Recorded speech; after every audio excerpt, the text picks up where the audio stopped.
Харин үзэгчдээ MBC News мэдээллийн хөтөлбөрийн 5 гарагийн дугаар эхэлж байна. Мэдээллийн товчхонд анхаарал хандуулна. Залуучуудын гарааны бизнесийг дэмжих стартап хөтөлбөр 2 дахь жилдээ хэрэгжиж байна. Зарим малчтыг нэгүүлсэнгүй үзэлт мандаа малчин шагнадаар шагналаа.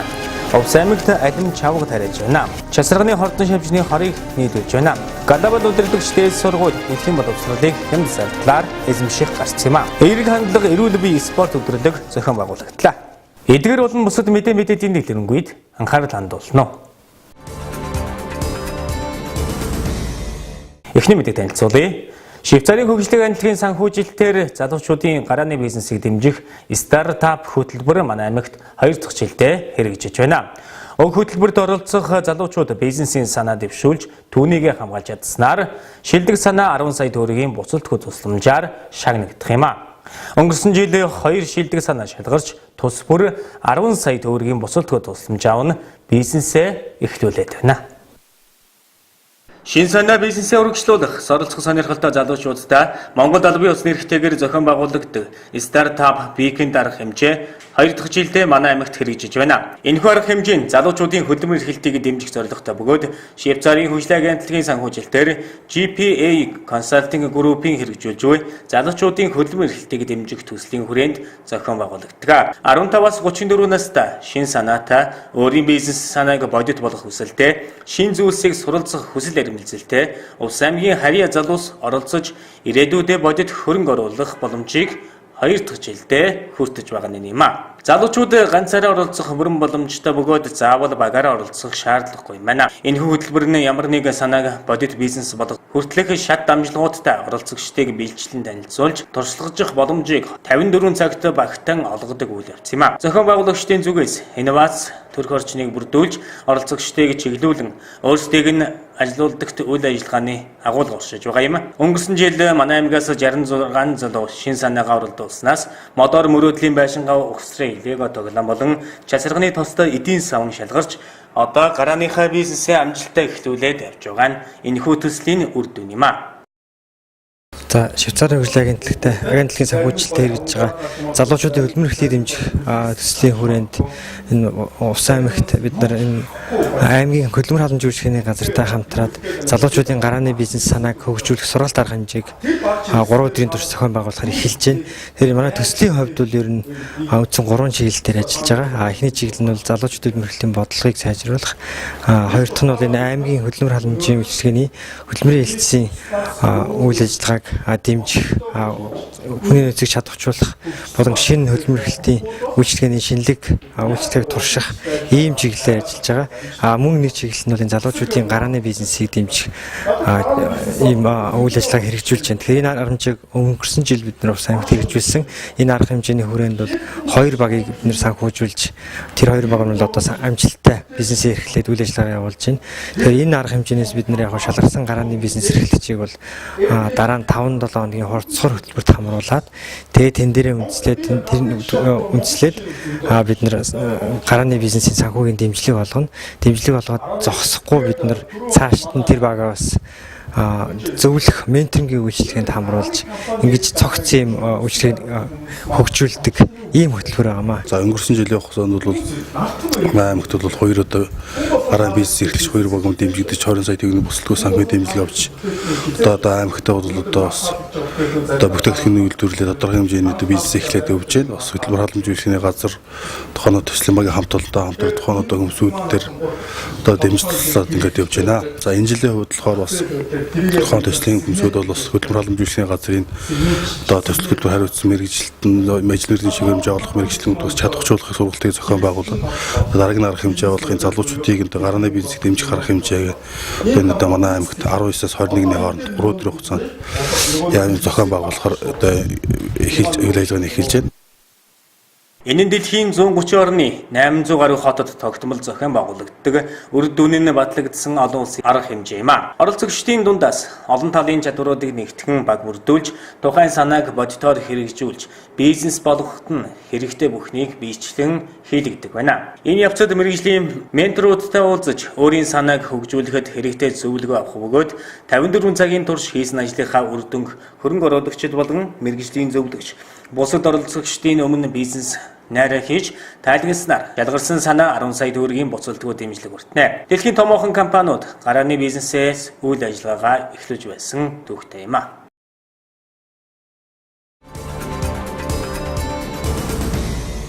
Дараагийн мэдээ. Энэ сарын 18-19-ний өдрүүдэд Улаангом хотод Монголын улаан загалмаа нийгэмлэгийн дунд уулын анхан шатны хороодын туршлага судлах сургалт болж өнгөрсөн. Мөн хүмүүнлэг үйлсэд малчдын оролцоо сэдвт зөвлөгөө нь амжилттай зохион байгуулагдлаа.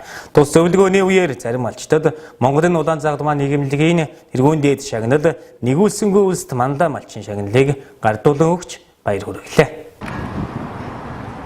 Улс аймгийн улаан загалмайн хороо сүүлийн 5 жилд улсын хэмжээнд дүн шатны улаан загалмайн байгууллагуудаа манлайлан ажиллажээ. Энэ ч утгаараа 2018 оны 6 дугаар сарын 18-19 өдрүүдэд 10 гаруй аймгийн улаан загалмайн хорооны дарганаар анхан шатны хорооны дарга нарийн бичгийн дарганаар Улаангом хотод хүрэлцэн ирж улаан загалмайн хорооны үйл ажиллагаатай танилцаж туршлага судлаа. Тэгвэл туршлага судлах сургалтын дараа хүмүүнлэг үйлсэд малчдын оролцоо сэдвт зөвлөгөөнийг аймгийн ойд хөгжимжүүчийн театрт зохион байгуулсан бөгөөд 19 сумын 130 гаруй малчид оролцлоо. Зөвлөгөөний дараа олон жил хүмүүнлэгийн үйлсэд нэгдэж зүрх сэтгэл хөрөнгө мөнгө мал ахуйгаа харамгүй бэлгэлж тусламж дэмжлэг үзүүлсэн зарим малчдад улаан загалмайн нийгэмлэгийн тэргүүн шагнал нэгүүлсэнгүй үйлсэд мандаа малчин цол тэмдгээр шагнаж баяр хүргэлээ. Завхан сумын Херас нуурбагийн аймгийн аварга малчин Бат дөржийн хувьд 2013 онд улаан загалмаа нэгдсэн бол Херас сумын Бугат багийн аймгийн сайн малчин нэмд орж 2000 оноос хойш улаан загалмаа хороонд хандив тусламжаа өргөсөөр иржээ. Энэ сайхан хүмүүнлэг үйлсийн мандаа малчдын зөвлөгөөнд оролцсонтой баяртай байна. Энэ сайхан шагналыг энэ Улсын аймгийн тэргүүний малчд хамт олонд игнэнд багтааж энэ шагналд хүрсэнтэй өнөөдөр баяртай байна. Улаан хүмүүнлэг үйлсэд би 2000 онд одоо нэгдэж орсон. Тэрнээс хойш одоо жил болго хандив тусламжаа тасралтгүй өгч өөрийнхөө бол мас сэргээс минь одоо бэлэн мөнгөөр алиугаараа дэмжиж тусалж өгдөг. Энэ тусламжийнхаа шимийг одоо өнөөдөр би бас хүртэж энэ сайхан санал хийсэн болсон баяртай байна. Сэтгэл өндөр байна. Энэхүү том шагналаар шагнагдсан маш их баяртай байна. Манайх нэг шир нэг 1000 гаруй бод нэг 50-60-аад бодтой. Хонь голдом алтай. Зуншлах хэрэг Зуншлах жоохон гандуухан л. Манай нутгаар нь улаан загалмааг маш сайн дэмждэг. Тэгээ хүмүүнлэг үйлсэд амар сайн идэвхтэй оролцдог. Ер нь бүх баг нийтээр арт түмэн бүгдээрээ хүмүүнлэг үйлсэд амар сайн идэвхтэй оролцдог. Манайх одоо 5 дахь жилдээ энэ хүмүүнлэг үйлсэд оролцож байна. Энэхүү аймгийн гамшиг зовлонгийн хүнд бэрх цагт гараа сунгаж тусламж дэмжлэг үзүүлдэг улаан загалмайн хорооны үйл ажиллагаа жилээс жилд сайжирсаар байна. Энэхүү үйл ажиллагаа сайжирахад гол хүчин зүйл болдог зүйл бол улаан загалмайн хорооны төвхтэн гишүүд, сайн дурын дэмжигчид, хандивлагчид болон туслам дэмжлэг үзүүлдэг хандивладаг малчид байдаг юм а.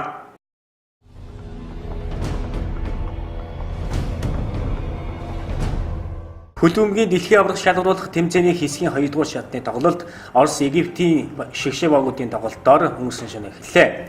Санкт Петербург хотын Крестовский цэнгэлдэх хүрээлэнд болсон уг тоглолт Оросуудын өнөөлхөө ялдаар өндөрлөлөө. Тоглолтын эхний үе гол оролгүй өндөрсөн. Харин 2 дугаар үе эхлээд 47 дахь минутад Египтийн Ахмед Патхи өөрийн хаалганда автогол хийснээр онооны харьцаа 1-1 болж Оросууд тэргүүлж эхэлсэн. Улмаар Оросод улсын багаас Денис Черишев 59 дахь минутад Артем Зюба 62 дахь минутанд тус голдож 3-1-ээр тэргүүллээ. Харин Египтийн багаас тоглолтын 73 дахь минутад Мухаммед Салах 11 метрийн торгуулийн цохилтыг амжилттай гүйцэтгэж тоглолтын харьцааг 3-1 болгосон. Төгсгөлийн 20 минутад аль альва гол хийж оноог ахиулж чадалгүйгээр ийхүү Оросууд 3-1-ийн харьцаатаагаар өрсөлдөгчөө буулган авлаа. Оросын багийн хувьд A хэсгийг 6 оноотойгоор тэргүүлж хэсгээс шалгарах болцлоо хангалаа. Тэд хэсгийн сүүлийн тоглолтоо 6 дугаар сарын 25-ны өдөр Уругвай багтаа хийнэ.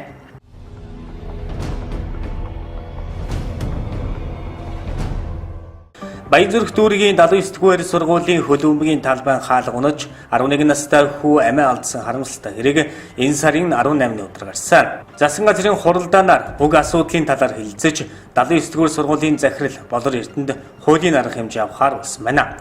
Түүнийг сургуулийн орчны аюулгүй байдлыг хангаагүй, хүүхдийг ялгаруулсан, ёс зүйгүй мэдгэл хийсэн гэж үзсэн байна. Мөн засгийн газар амиа алдсан хүүгийн арга ирээс уушлал хүсч эмгэнэл илэрхийлжээ.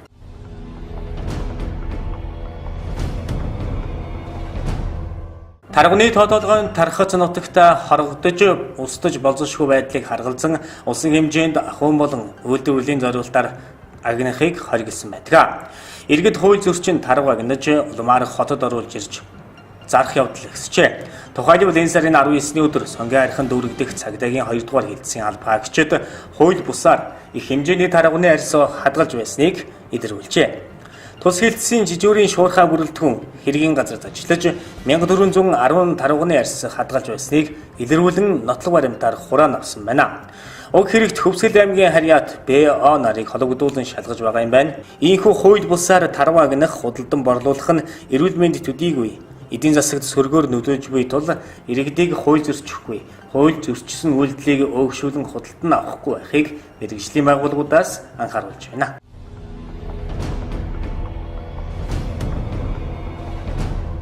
Өнөөдөр онцгой байдлын албаны өдөр тохиож байна. 2003 оны энэ өдөр Монгол улсын их хурлаас гамшигаас хамгаалах тухай хуулийг батлан гаргаснаар орчин цагийн онцгой байдлын алба байгуулагдах үндэс суурь тавигдаж гамшигаас хамгаалах ерөнхий газрыг байгуулсан. Монгол улсын засгийн газрын 2004 оны 1-р тогтоолоор гал төмөртэй тэмцэх газар, улсын иргэний хамгаалалтын газар, улсын нөөцийн газруудыг нэгтгэж гамшиг ослоос урьдчилан сэргийлэх, авран хамгаалах, хойшлуулшгүй сэргээн босх үйл ажиллагааг удирдан зохион байгуулах чиг зорилго бүхий онцгой байдлын албыг байгуулж байсан юм а. Албаны өдрийг тохиолдуулан төв орон нутгийн онцгой байдлын анги байгууллагын хүрээнд алба сурталчлах болон гамшигаас урьдчилан сэргийлэх арга хэмжээ өдрөлгийг зохион байгуулж байгаа юм а.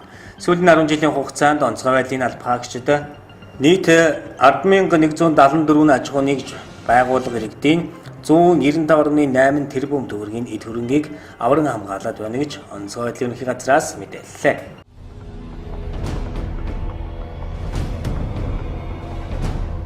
Боловсрол соёлын шинжилгээ ухааны спортын сайд цогцлмаа дэд сайд Ганбаяр сайдын зөвлөх Мөнхбат тэргүүтэй яамны удирдлагууд Олимпийн медальтнуудын холбооны ерөнхий нарийн бичгийн дарга 1992 оны Барселона Олимпийн наадмын хүрэл медальт Гавьяа тамирчин Баяр сайхан тэргүүтэй Олимпийн наадмаас медаль хүртсэн үе үеийн тамирчдыг хүлээн авч уулзлаа.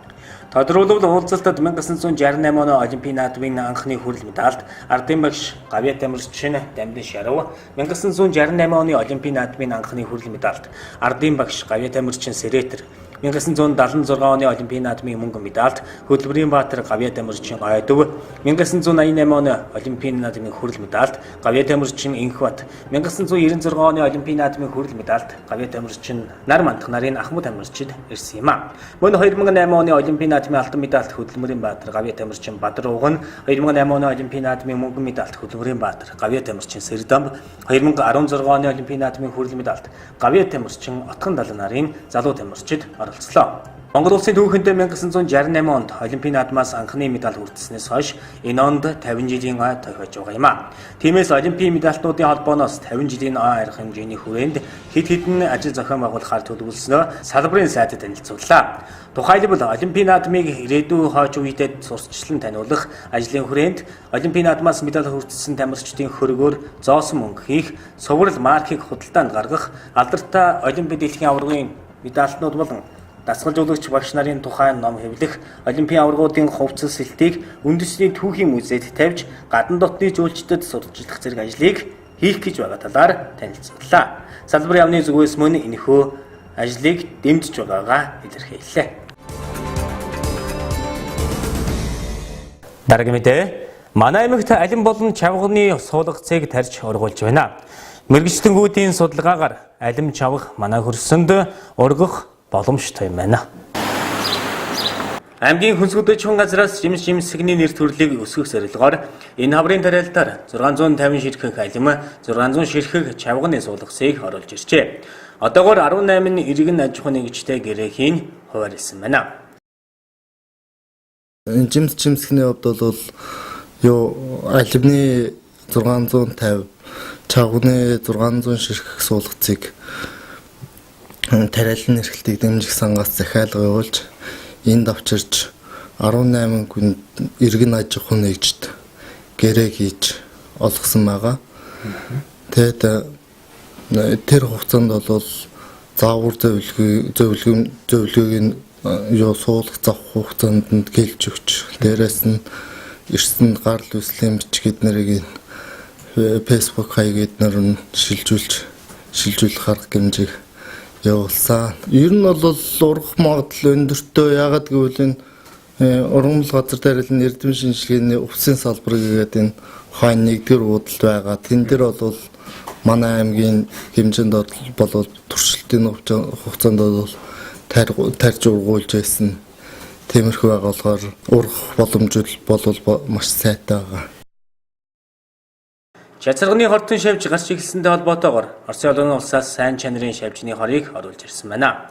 Тухайн хорийг зарж борлуулах, нийлүүлэх эрхийг зөвхөн нэг аж ахуйн нэгжид олгосон бөгөөд мэргэжлийн зөвлөгөө авч зөвлөгөөний дагуу хэрэглэх шаардлагатай юм байна. За одоо манай аймгийн хувьд бол чацарганы хортон шавж одоо гараад эхэлж байгаа болохоор чацрандаа нь бол хороо цацж хортон шавжнаас тэмцэхэнд бол хороо цацах шаардлагатай байна. Хэрвээ тариал гаргах технологиг нь сайдраас оруулсан тохиолдолд манай аймагт алим чавга бүрэн ургах боломжтой юм байна.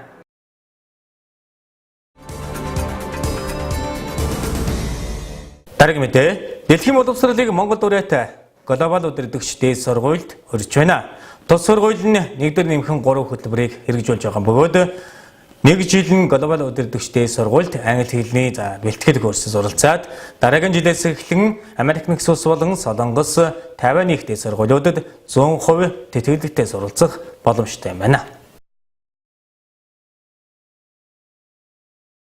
Дэлхийн боловсролыг Монголд ураатай глобал удирдагч дээд сургуулийн сургалтын онцлогийг танилцуулъя.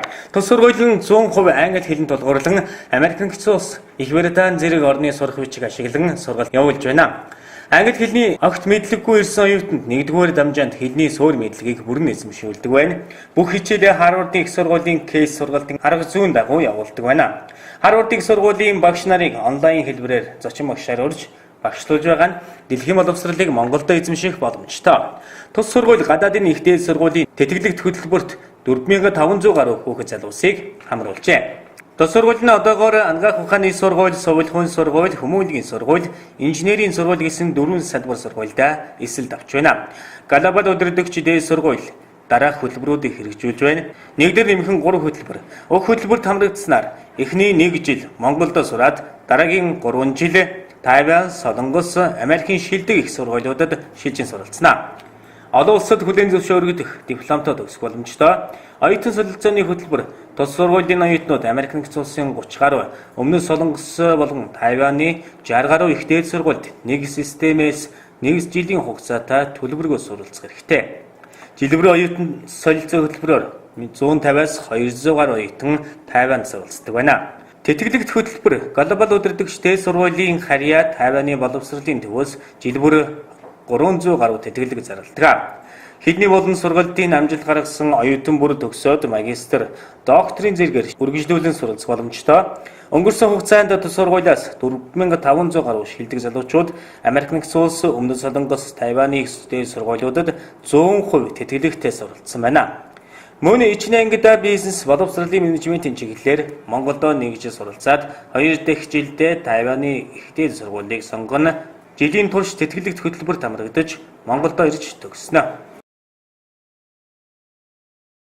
Энэ хөтөлбөрийг Монголд хэрэгжиж байгаа энэ дэлгэрэлт хөтөлбөр нь одоогоор дэлхийн 160 оронд хэрэгждэг юм хөтөлбөр. Энэнд глобал дээд сургууль хамрагдчихсан байна.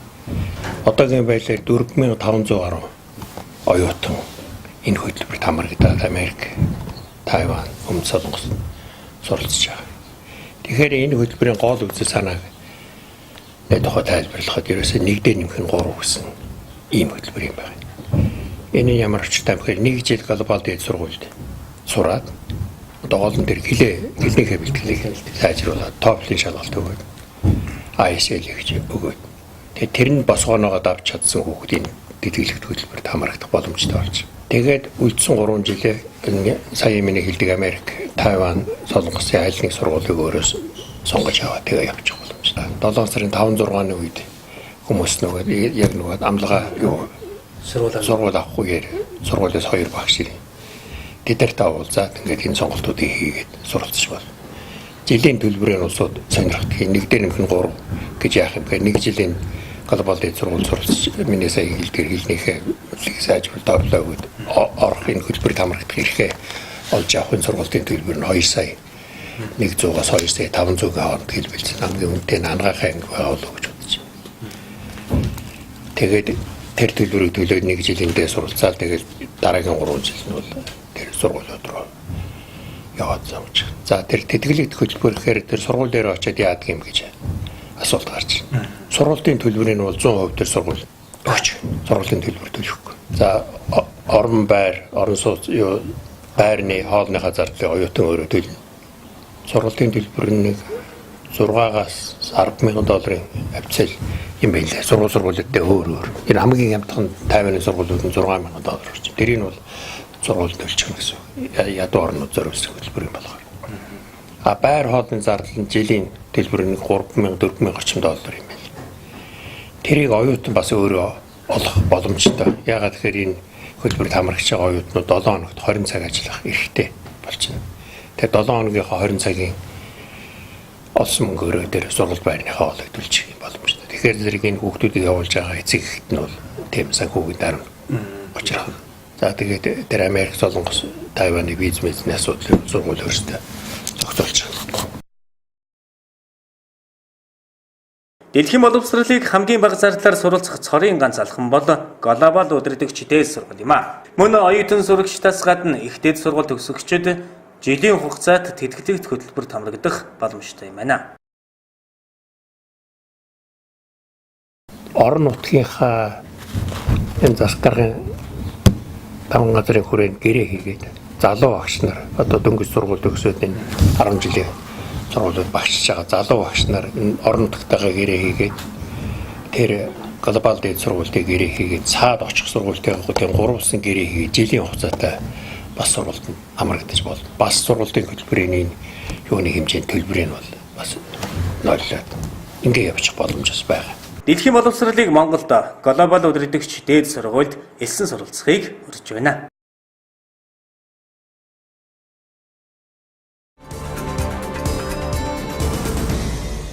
Дараагийн мэдээ. Аймгийн гэр бүл хүүхэд залуучуудын хөгжлийн газрын залуучуудын хөгжлийн төвөөс залуучуудыг дэмжих дэд хөтөлбөрт тусгагдсны дагуу өнөөдөр эерэг хандлага эрүүл бие спорт өдрөлгийг Хүүхдийн паркт амжилттай зохион байгууллаа. Тус өдөрлөгт 15-аас 34 насны залуучууд 10 хүн бүрэлдэхүүнтэй баг байгуулан оролцлоо. Гэр бүл хүүхэд залуучуудын хөгжлийн газраас эерэг хандлага эрүүл бие спорт өдрөлгийг Хүүхдийн паркт зохион байгууллаа. Баг хамт олон сонирхлын клуб, залуучуудын хөгжлийг дэмжихэд чиглэн үйл ажиллагаагаа явуулдаг төрийн бүс байгууллагууд, төрийн болон хувийн хөвшлийн байгууллагын албан хаагчид оролцох боломжтой энэхүү өдрлийн хүрээнд 3-ыг харьцсан 3 сагсан бөмбөгийн тэмцээн хөгжөөнд буухагүйлт улс таталд волейбол гэсэн 5 төрлөөр явагдлаа. 5 төрлийн тэмцээн явагдаж дууссаны дараагаар 5 тэмцээний нийлбэр оноогоор шагналт байруудыг шалгаруулах юм байна.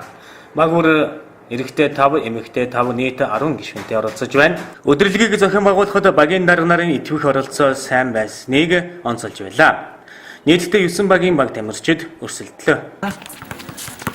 12 дуурайгийн тоглолт. Өдрийн тэмцээнийхээ талаар бас ярихгүй юу? Тэ баг тамирчид оролцож хэдэн дэвлэр явагдчих. За залуучдын хууль батлагдсанаар дээрээс нь аймгийн залуучдын хөтөлбөр батлагдсны холбогдуулна. Гэр бүл хүүхэд залуучтай газрын ажлын төлөвлөгөөнд орсны дагуу 12 багийн залуучууд руу хандсан, оюутан залуучууд руу хандсан нөхөрсөг Хинстөрагийнхан байна уу? залуучдын багуудын залуучдын өдөрлөг болж байгаа. Энэ залуучуудыг хамгийн гол зорилго нь бол энэ багийн залуучууд хоорондоо бас за байхгүй дараагийн тоглолтын 4-р 3-р боловсон цагаа өнгөрүүлэх зорилгоор энэхүү 12 багийн дунд залуучдын өдөрлөг болж байгаа юм аа. Залуучууд маань идэвхтэй оролцож байна. Баг бүрэлдэхүүнээ бүрдүүлээд манайх тэмцээндээ оролцоод эхнийхээ ажлыг аваад Наач одоо баяртай байна. Ингээд тэмцээнд оролцож байгаа нийт 12 багийн залуучуудаа болон Увсан аймгийнхаа нийт залуучуудад урлаг спорт ажил хөдөлмөрийн өндөр амжилт хүсье. За энэ өмнө бас зураг тусаж байгаа та бүхэнд шинэ өдрийн мэнд хүргэе. За би бол 3 дугаар төлөвлөж оролцож байгаа. За саяхан бас Улаанбаатар хотоос хүрэлцэж ирээд бас энэ сайхан тэмцээндээс оролцсон маш их баяртай байна. Тэгээ залуучуудын идэх маш их сайн байна. Бас зохион байгуулагч комиссийн бэлтгэл ажил хангасан байдал бол энэ их сайхан харагдаж байна. Тэгээд одоо өнөөдөр бол тоглолт ихлээр 2-3 дахь тоглолт нь бол явж байна. Их сайхан болох байхаа гэж бодож байна. За нийт залуучуудаа хандаж бас хөдөлгөөн гэж уриалж байна. Залуучуудаа хандаж хэлэхэд бол энэ хөдөлгөөн хэрэгтэй. Тэгээд залуучуудаа хандаж хэлэхэд ийм сайхан парк, ийм сайхан тоглоомын талбай те бүх хангагдсан байгаа те энэ зүйл дээр бол чөлөө цаг зав зөв болгосон өнгөрүүлээд эрүүл мэндэд анхаарал хөдөлгөөнтэй байгаасаа л гэж хүсэж байна. Цаашид Улаангом сумын гэлтгүй сум бүрийн залуус өөрсдийн санаачлагаар энэ мэт өдрөлгийг зохион байгуулж чөлөөт цагаа спортоор хичээлэн өнгөрөх боломжтойг энэ удаагийн өдрөлөг харууллаа.